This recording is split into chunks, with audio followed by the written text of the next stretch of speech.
Hi, and welcome back.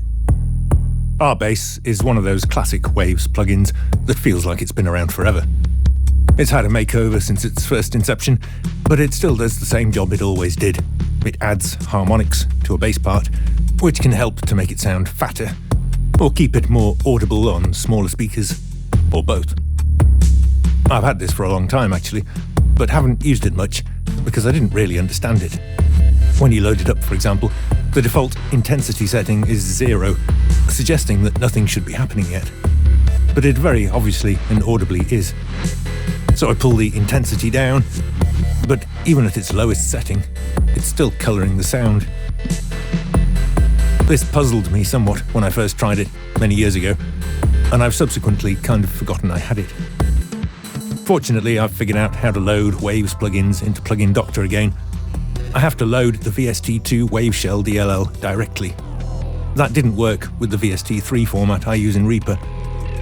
I'm going to conclude, therefore, that Waves probably didn't block Plugin Doctor deliberately, and my apologies to the good people at Waves for suggesting they would do something so sneaky. Plugin Doctor defaults to the Linear Analysis tab.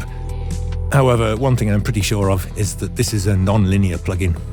It's adding harmonics, probably using some kind of distortion with filtering, so we can't test it with the linear analysis test, and it's not safe to draw any conclusions from what it shows us.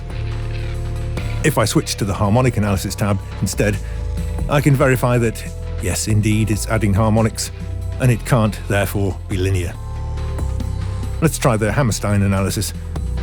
The fundamental frequency at the top shows us the basic frequency response, which looks relatively flat with the intensity turned all the way down like this.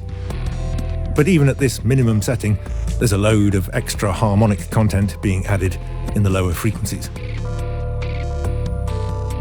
Strangely, I didn't remember the original bass button from my original test. Perhaps I just forgot, or maybe I was insufficiently caffeinated at the time and missed it. With this turned off, the basic frequency response starts to resemble a high-pass filter, but the added harmonics don't change. The original bass button suggests that perhaps this thing uses parallel processing internally, and when you turn up the intensity, you're just adding more of the processed signal. Perhaps I've been doing it wrong all along, and I should have been running this as a send with original bass turned off. But this hypothesis collapses quite quickly.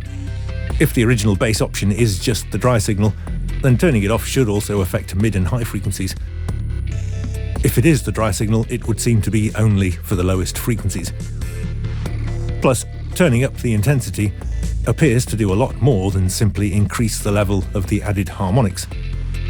In fact, we get a big bump appearing around the frequency the plugin is tuned to, as if that high-pass filter now has a ton of resonance.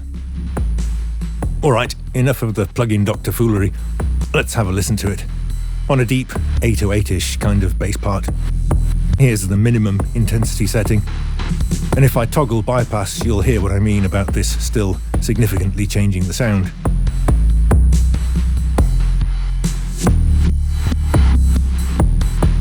I'm okay with it in this case. In fact, I'm happy to have more of it, at perhaps a slightly higher frequency. Okay, so what happens if I run similar settings but as a send effect instead, with original bass turned off? Well, it sucks, that's what. At least it's wildly different to the inserted sound, and it's not doing it for me. I guess I was right not to try this in parallel, even if only by accident.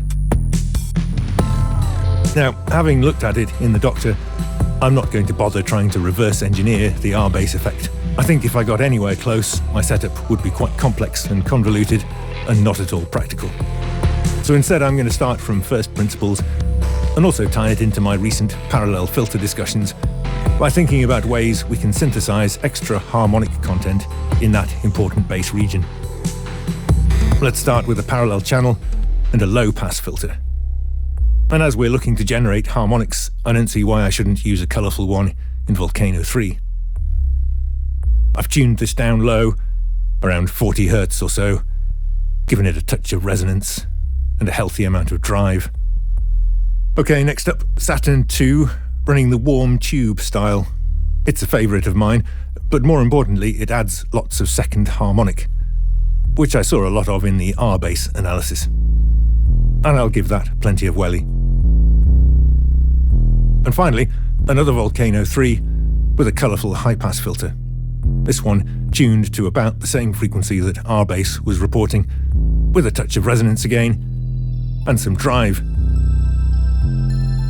What happens if I mix this in parallel with the dry signal?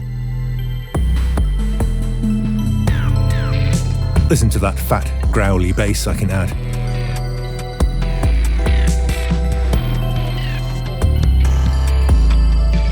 But if you don't need R-bass, well, you don't need FabFilter either.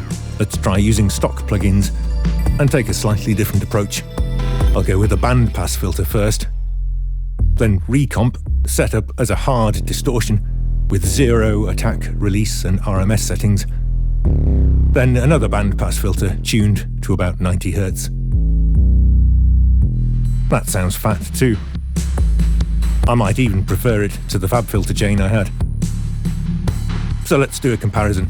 Here's the R-bass setting I liked before. Here's the FabFilter parallel chain.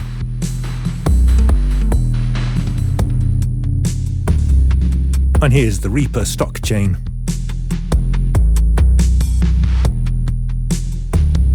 No, neither of them sound quite like R-bass. If you want that sound specifically, I suggest you buy the Waves plugin, and I'll help you out with an affiliate link down below. But if you just want fat bass, go ahead and try some of your existing filters and distortion plugins in parallel like this. Isolate the sub-bass frequencies first, with any kind of filter you feel like trying. Then add harmonics to those sub-frequencies, with whatever distortion plugin you feel like trying. Then isolate those harmonics with some more filtering. Then blend in the result, and don't forget to try a polarity flip if it's not doing what you expected. Okay, that's all for now. Thanks for watching.